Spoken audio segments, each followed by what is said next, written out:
Baik, terima kasih masih bersama kami di One on One dan masih bersama kami Profesor Erlina Burhan. Prof, ini masih terkait dengan Mycoplasma pneumonia. Memang kan kebetulan punya anak dan memang kebetulan sering banget batuk, nggak berhenti-henti. Kalaupun berhenti sekolah, nggak lama seminggu batuk lagi. Ini sekarang pun masih batuk nih dan kebetulan nularin ke ibunya. Nah, ini maksudnya ini perlu dikhawatirkan nggak sih sama tiap orang tua yang ada di Indonesia terkait dengan hal ini, terlebih dengan udah ada 6 anak yang terkena Mycoplasma pneumonia sendiri?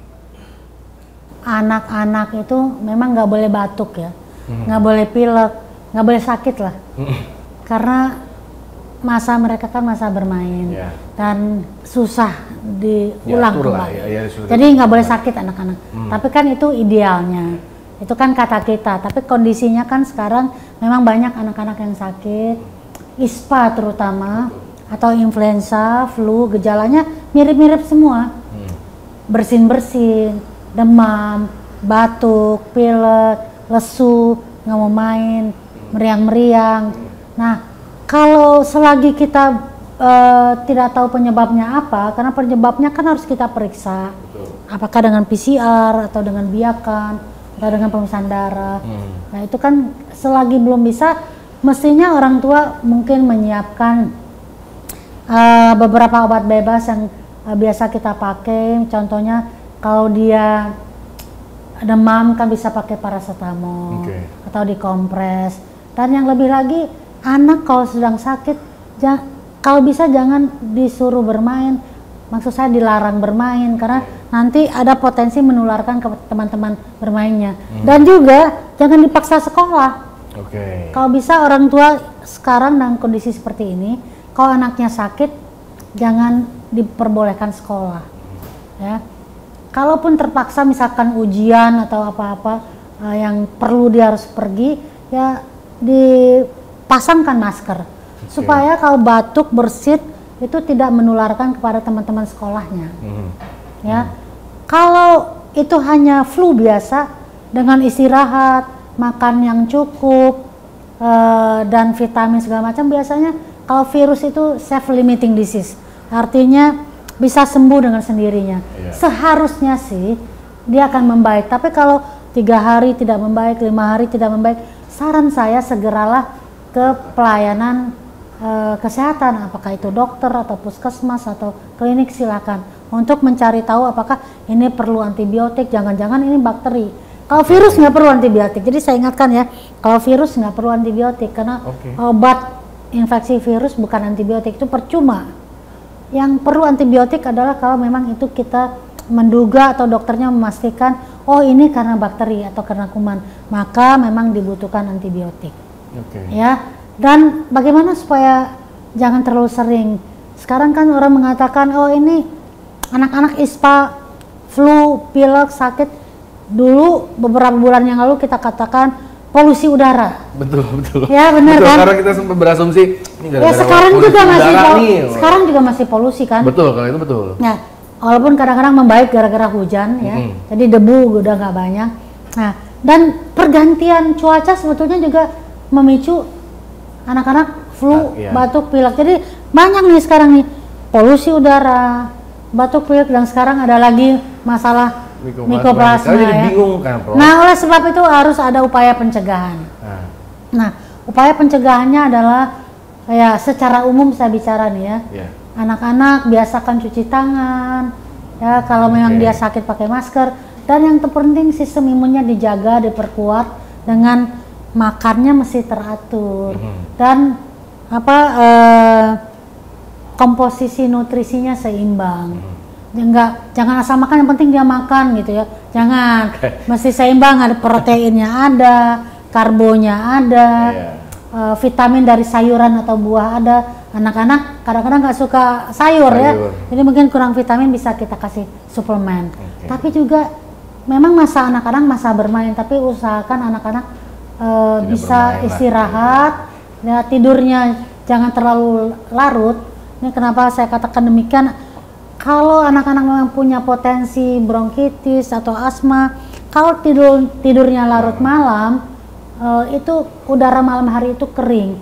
Kalau dia terus-terusan menghirup udara yang kering, itu memicu terjadinya iritasi dan dia batuk-batuk. Ya, jadi anak-anak nggak boleh begadang lah ya. Jadi orang tua juga.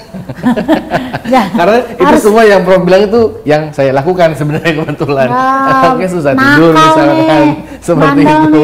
Dan kalau misalnya sakit pun ya aktif-aktif aja gitu loh. Jadi kita bingung ini sebenarnya kan yang bingung, yang menakutkan adalah ketika dia terlihat baik-baik saja, tapi ternyata tidak baik-baik saja, kan itu yang menakutkan gitu loh. Ya, makanya memang gitu. Anak-anak kalau cuman batuk-batuk, bersin-bersin pilek-pilek masih lari-lari, masih main, ya. Iya. Nah, tapi mungkin kita orang tua yang membatasi, gitu, aware untuk lebih istirahat dan dijaga makannya teratur, ya. Selain komposisinya bagus juga jam makannya sesuai, jangan main pagi hari nanti makan siang aja deh yang banyak, nggak bisa juga begitu.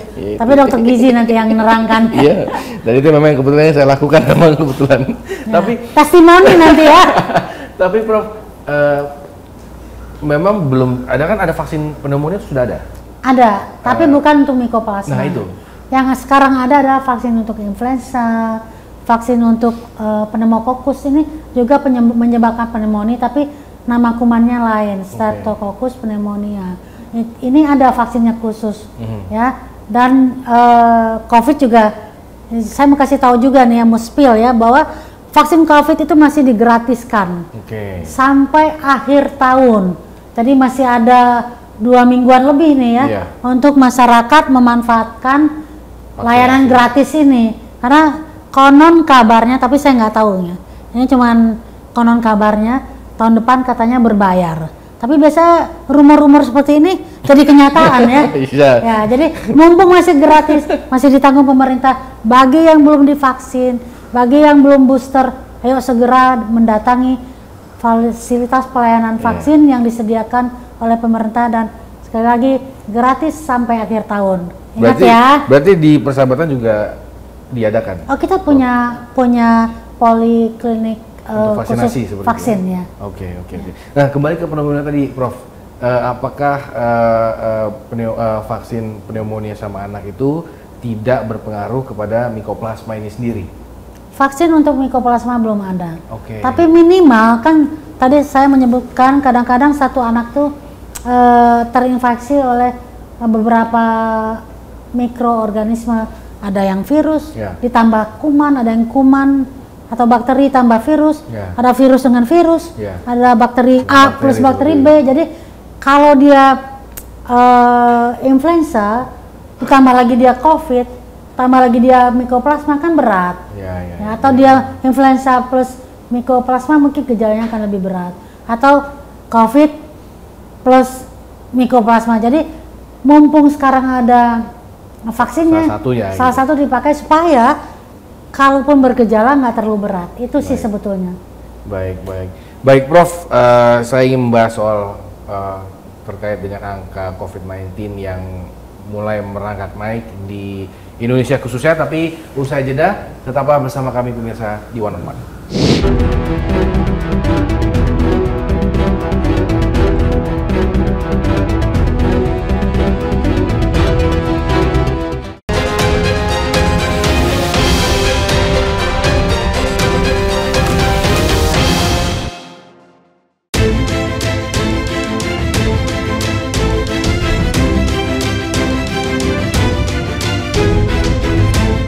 Kasus COVID-19 kini kembali merebak seiring terjadinya pergantian musim ke musim dingin.